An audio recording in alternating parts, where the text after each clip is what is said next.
একটা কথা তোমাদের বলি, এই লিভারেজ শব্দটা হচ্ছে এটা ফিজিক্স থেকে এসছে। এটা ফিজিক্সের একটা শব্দ যেটা পদার্থবিদ্যায় ব্যবহার হয়। এই লিভারেজটার একটা মানে সোজা কথা জেনে রাখবে, লিভারেজ মানেটা হচ্ছে একটা ফিক্সড কোনো পয়েন্টের ওপরে প্রেসার দিয়ে অনেক ভারী কাজ কম এফার্টে করা যায়। ফর এক্সাম্পল, আমি তোমাকে বলছি একটা পাতকুয়ো থেকে তুমি জল তুলছো, একটা দড়িতে বালতিতে দড়ি বেঁধে তুলছো। এতে তোমাকে যে এফার্ট দিতে হবে এক বালতি জল তোলা, যদি সেই পাতকুয়োটায় ওই পুলিশ সিস্টেম থাকে, সেই পুলিশ সিস্টেমে যদি জলটা তোলো, তাহলে কিন্তু অনেক কম এফার্টে ওটা তুলতে পারবে। সেই ধোনির একটা অ্যাড আছে না, কে আগে জল তুলতে পারে, একটা দড়ি টেনে টেনে, ওইটা হচ্ছে পুলি। পুলিতে যদি তুমি ওইটা করে করো, তাহলে কম এফার্টে ওই ফিক্সড পয়েন্টটার উপর প্রেসারটা রেখে কম এফার্টে তুমি জলটা তুলতে পারবে। ঠিক যেমন টিউবওয়েল, টিউবওয়েলও লিভারেজ সিস্টেম কাজ করে। তুমি হাতলটা যে টিপছো, জলটা যে উঠছে easily, it's not so easy যদি টিউবওয়েল ওই লিভারেজ সিস্টেমটা না থাকতো। কারণ ওই পাইপের কত নিচে জলটা আছে সেইখান থেকে জল ডাইরেক্ট তোলা আর টিউবওয়েল সিস্টেমে তোলা, ওখানেও কিন্তু একটা লিভারেজ সিস্টেম কাজ করছে। সেই ফিজিক্স থেকে লিভারেজ শব্দটা নিয়ে আমাদের ফিনান্সিয়াল ম্যানেজমেন্টে কিভাবে প্রয়োগ করা হচ্ছে সেটাই আমরা দেখব। এখানেও ফিক্সড এক্সপেন্ডিচার, ফিক্সড এক্সপেন্ডিচার দুভাবে হয়, দুটো রকমের ফিক্সড এক্সপেন্ডিচার একটা বিজনেস হয়। একটা হচ্ছে ফিক্সড অপারেটিং এক্সপেন্সেস, আর একটা হচ্ছে ফিক্সড ফিনান্সিয়াল এক্সপেন্সেস। এক এক করে আমরা যাব। প্রথমে ফিক্সড অপারেটিং এক্সপেন্সেসটা কি বলো একটু, ফিক্সড অপারেটিং এক্সপেন্সেস কি হতে পারে? যেমন রেন্ট, যেমন depreciation of plant and machinery, যেমন দারওয়ান দারওয়ান salary, electricity, all these are example of fixed expenses, fixed operating expenses। কেন ফিক্সড বলা হয় না, এই এক্সপেন্সেস গুলো ডিপেন্ড করে না প্রোডাকশন লেভেলের ওপরে। যদি কোনো প্রোডাকশন নাও হয়, তাহলেও আমাকে দারোয়ান কেয়ারটেকার রাখতে হবে, যার তাকে মায়না দিতে হবে। যদি উৎপাদন না হয় কোনো কারণে, কোভিড হলো, প্রোডাকশন বন্ধ, দারোয়ানকে পয়সা দিতে হবে। অর্থাৎ এই ফিক্সড অপারেটিং এক্সপেন্স মানে যেটা, যে এক্সপেন্সেসটা বাই ডিফল্ট হবে, ম্যান্ডেটরিলি হবে, does not depend upon the level of production, production zero করি কি কম করি কি বেশি করি কি মাঝারি করি, এই এক্সপেন্সেস গুলো আমার হবেই। তাই এটাকে বলা হয় ফিক্সড অপারেটিং এক্সপেন্সেস। তোমরা দুটো এক্সপেন্সেস জানো, একটা ভেরিয়েবল এক্সপেন্সেস আর একটা ফিক্সড এক্সপেন্সেস। ভেরিয়েবল এক্সপেন্স হচ্ছে প্রোডাকশনটা হলে ওটা হবে, মেটেরিয়াল, লেবার, এগুলো ডাইরেক্ট এক্সপেন্সেস। আমি যদি একটা ইউনিট করি যা মেটেরিয়াল লাগবে, ডাবল ইউনিট করলে ডাবল মেটেরিয়াল, যদি তিনটে ইউনিট করি তিন রকম, তিন গুণ মেটেরিয়াল, এরকম 1000টা ইউনিট করলে 1000 গুণ মেটেরিয়াল লাগবে। প্রত্যেকটা ইউনিটে মেটেরিয়াল ফিক্সড। লেবার ঠিক তাই, যত উৎপাদন করব লেবার তত বাড়বে। সুতরাং উৎপাদনের পরিমাণের সঙ্গে যেগুলো ভ্যারি করে সেগুলো ভেরিয়েবল কস্ট, আর যে কস্ট গুলো উৎপাদনের পরিমাণের সঙ্গে ভ্যারি করে না তাকে বলে ফিক্সড কস্ট। ফিক্সড কস্টের উদাহরণ দিলাম, রেন্ট, ইলেকট্রিসিটি, সিকিউরিটি, এটসেট্রা। এইবার এগুলো সব অপারেটিং ফিক্সড কস্ট। আমি এরপর variable fixed cost, sorry, financial fixed কস্টে পরে যাচ্ছি। এবার এই অপারেটিং ফিক্সড কস্টটাকে লিভারেজ কেন বলা হচ্ছে, এটা এটা এটা এটা কিভাবে আমাকে বেনিফিট করবে, কিভাবে আমার সুবিধে করবে। আমি একেবারে প্রথমে এই থিওরি গুলো পার্টে আমি আসবো, এগুলো তো আমি আসবো, কিন্তু আমি আগে একটু থিওরিটা থেকে আগে অঙ্কটা দেখেই নি, তাহলে তোমরা বুঝতে পারবে যে লিভারেজ টা কি করে বেনিফিট দেয়। আমি যে লিভারেজের কথা এখন বলছি, অপারেটিং ফিক্সড কস্টের লিভারেজ, তাকে বলে অপারেটিং লিভারেজ। আর ফিক্সড বা বিজনেস রিস্ক, আর ফিনান্সিয়াল ফিক্সড কস্টের জন্য যে রিস্কটা নিতে হয় তাকে বলা হয় ফিনান্সিয়াল লিভারেজ। পরে আসছি সেটা, তাকে বলে ফিনান্সিয়াল রিস্ক। দুটো রিস্ক আছে, বিজনেস রিস্ক আর হচ্ছে ফিনান্সিয়াল রিস্ক। বিজনেস রিস্ক মানে অপারেটিং রিস্ক, মানে উৎপাদন সংক্রান্ত রিস্ক। আর ফিনান্সিয়াল রিস্ক মানে ফিনান্সিয়াল মানে আমি টাকাটা থেকে জোগাড় করছি। দুরকম জোগাড় করা যায়, নিজে টাকা দিয়ে করা যায় যেটাকে বলা হয় ক্যাপিটাল, আর একটা ধার করে করা যায় যেটাকে বলা হয় ডেট ক্যাপিটাল। এই ডেট ক্যাপিটাল যদি নিই তাহলে তাকে আমাকে ইন্টারেস্ট দিতে হয়, সেটাকে বলা হয় ফিনান্সিয়াল রিস্ক। ফিনান্স করছি, কিভাবে ফিনান্স করছি তার উপর নির্ভর করে সেটা। আর বিজনেস রিস্ক মানে অপারেটিং রিস্ক, আমার যে অপারেশন হচ্ছে, প্রোডাকশন হচ্ছে, সেখানে যে রিস্কটা আছে। এই রিস্ক বলতে এরা মিন করছে এখানে ফিক্সড কস্ট। এই রিস্ক বলতে এরা মিন করছে ফিক্সড কস্ট।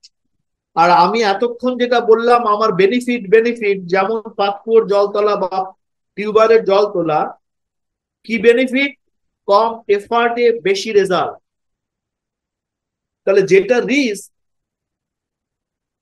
সেটা আবার আমার বেনিফিটও বলছি, হ্যাঁ অবশ্যই বলছি, কারণ রিস্কটাই তো রিওয়ার্ড দেয়। এবার অপারেটিং লিভারেজটা বলছে ওই ফিক্সড অপারেটিং কস্টের জন্য যে রিস্ক বা যে লিভারেজটা হচ্ছে। আমি একটা অঙ্কে যাই, তাহলে তোমরা ঠিক বুঝতে পারবে না। ফর এক্সাম্পল এই অঙ্কটা একটু দেখো, আমি তারপরে এগুলোতে যাব, তারপরে আবার অঙ্কে আসবো। অঙ্কটা দেখো, দুটো কোম্পানি, এই কোম্পানিটার sales value 12 lakh, variable cost 6 lakh, fixed cost 4 lakh. এই কোম্পানিটার sales double, 24 lakh, variable cost 8 lakh, fixed cost 8 lakh. এই যে ফিক্সড কস্টটা দেখছো এটাই কিন্তু ফিক্সড অপারেটিং কস্ট, মানে ফ্যাক্টরিতে বা অফিসে যে ফিক্সড কস্টটা হয়। দুরকম ফিক্সড কস্ট আছে, একটা হচ্ছে ফিক্সড অপারেটিং কস্ট যেটা অপারেটিং লিভারেজের সঙ্গে যুক্ত, আর একটা হচ্ছে ফিক্সড ফিনান্সিং কস্ট যেটাকে এক কথায় ইন্টারেস্ট বলতে পারো, যেটা ফিনান্সিয়াল কস্টের সঙ্গে যুক্ত। সেটা পরে, এই ফিক্সড কস্ট মানে অপারেটিং কস্ট। এবার ওরা বলছে অপারেটিং লিভারেজ বার করো দুটো কোম্পানির এবং ইন্টারপ্রেট করো। অপারেটিং লিভারেজ তো প্রথমে আমাদের এইটা বার করে নিতে হবে।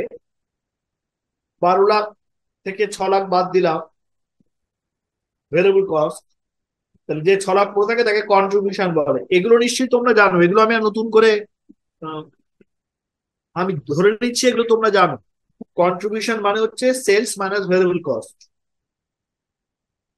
তাহলে এর হচ্ছে কন্ট্রিবিউশন 6 লাখ, এর কন্ট্রিবিউশন 16 লাখ। এবার এর ফিক্সড কস্ট 4 লাখ, তাহলে পড়ে থাকছে 2 লাখ। এই 2 লাখ টাকাটা কি? EBIT, earning before interest and tax. আর এর হচ্ছে 8 লাখ। এবার ডিগ্রি অফ অপারেটিং লিভারেজ যে ফর্মুলাটায় আমি যাব না, এটাই আমি যাব না, কারণ আমি তোমাকে ফর্মুলাটা এখন ব্যাখ্যা করিনি, শেখাইনি। আমি জাস্ট এই অঙ্কটার মাধ্যমে এটা কেন করছি আমরা সেটা বোঝাচ্ছি, বা কি করছি। এইবার দেখো, এই দলটা এসছে একজনের 3 আর একজনের 2। এর মানেটা কি?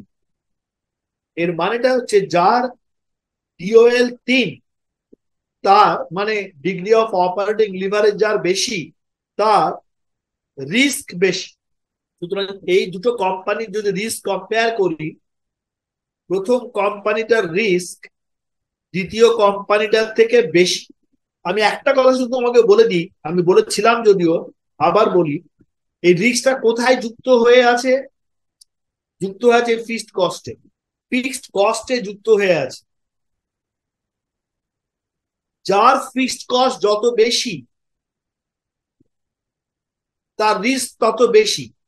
সঙ্গে সঙ্গে বলে রাখি তার বেনিফিটটাও সঙ্গে বেশি। এর বেনিফিটটাও বেশি। বেনিফিটটা কি তোমাকে পরে বলছি। আর আগে দেখো রিস্কটা বেশি। তুমি বলবে স্যার এর তো 4 লাখ ফিক্সড কস্ট, এর 8 লাখ, আপনি কি করে রিস্ক বেশি বলছেন?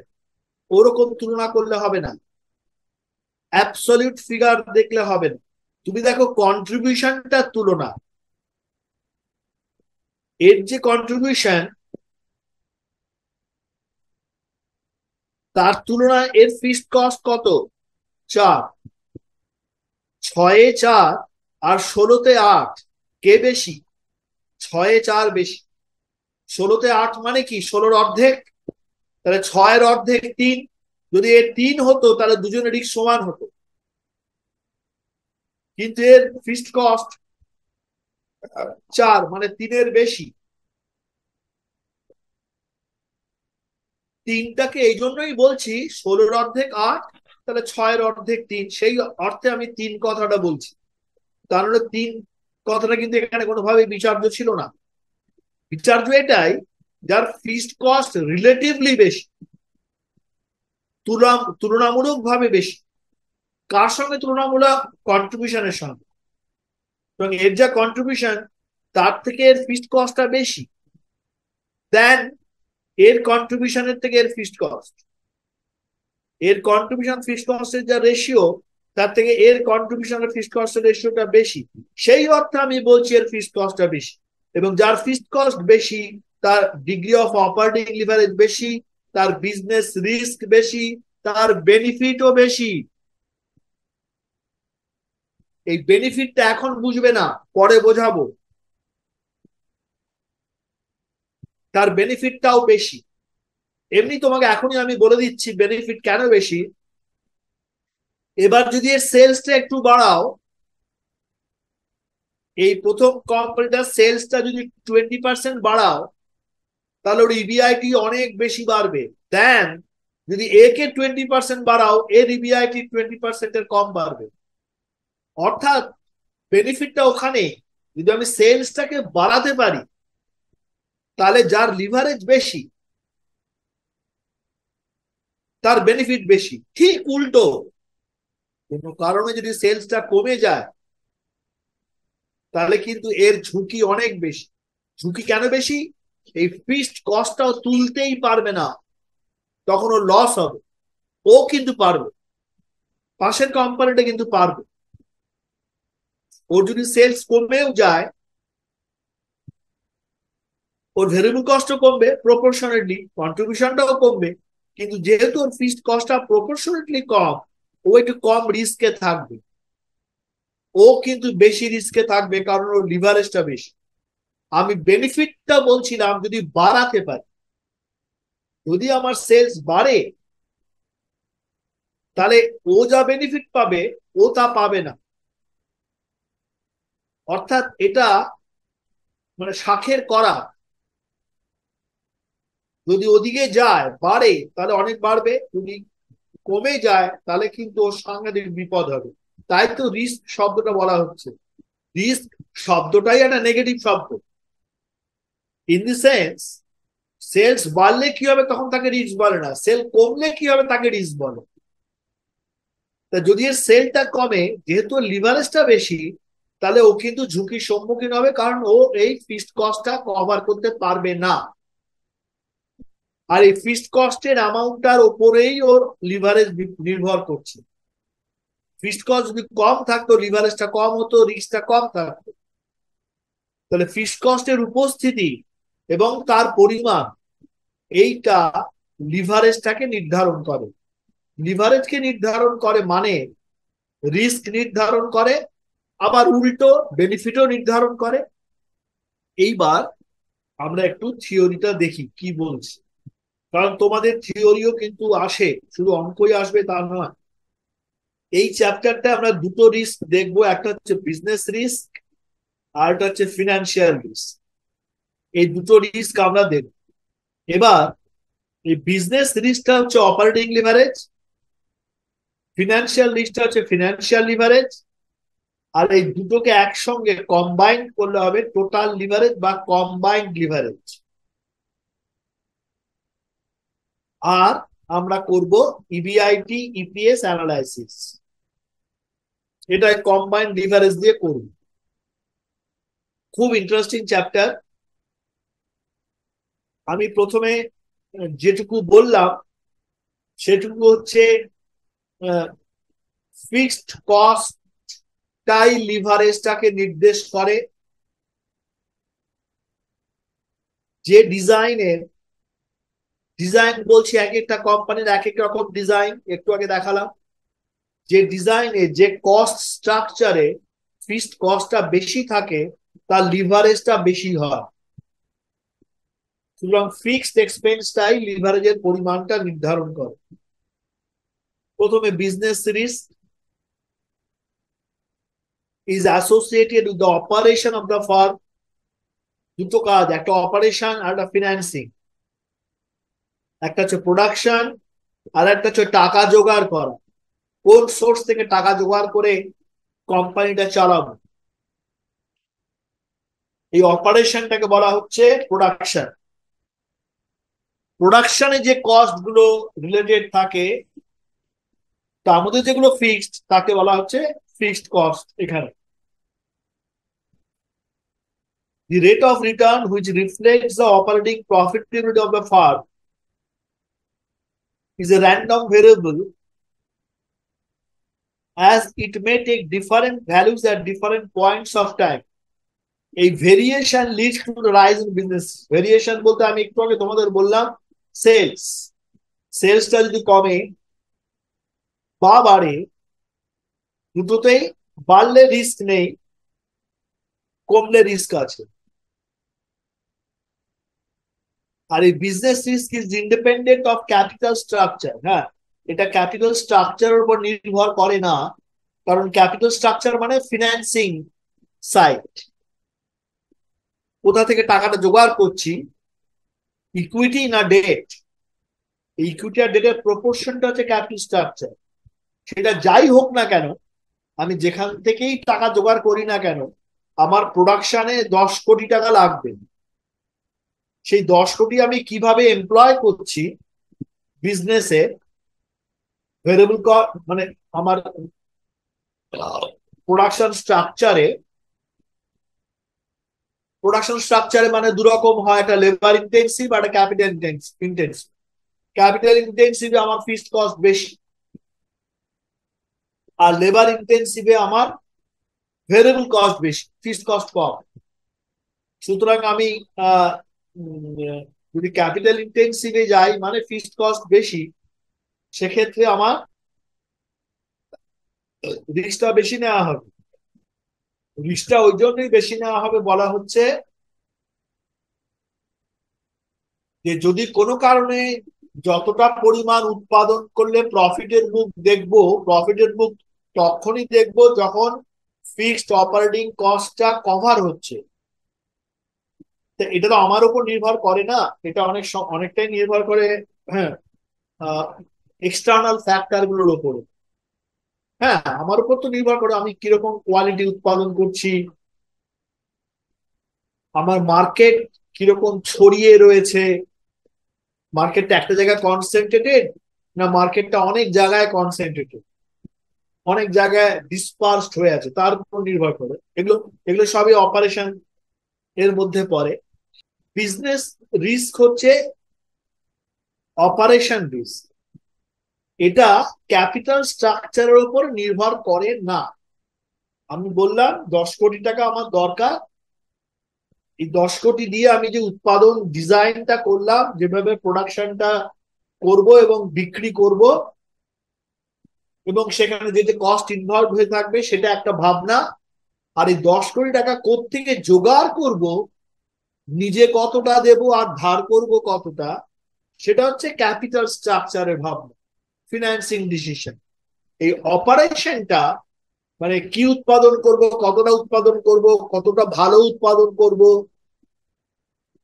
ক্যাপিটাল ইন্টেন্সিভ না লেবার ইন্টেন্সিভ, আমার মার্কেট স্প্যান কতটা হবে, আমি কি শুধু কলকাতাতেই বিক্রি করব না কলকাতা, শিলিগুড়ি, দার্জিলিং, নর্থ বেঙ্গল, সাউথ বেঙ্গল দুই জায়গাতেই বিক্রি করবো, নাকি আমি অল ওভার ইন্ডিয়া বিক্রি করবো। আমার মার্কেট স্প্যান যত বাড়বে তত আমার রিস্ক কমবে, কারণ আমার প্রোডাক্টটা কলকাতার লোকে হয়তো নিল না, কিন্তু হয়তো উত্তরবঙ্গের লোক নেবে, বা পশ্চিমবঙ্গ নিল না বিহার নেবে। সুতরাং আমার মার্কেটটা যত আমি স্প্যান স্প্যান অফ মার্কেটটা যত ছড়াতে পারবো, তত আমার রিস্কটা কমবে। এগুলো সবই অপারেশন ব্যাপার।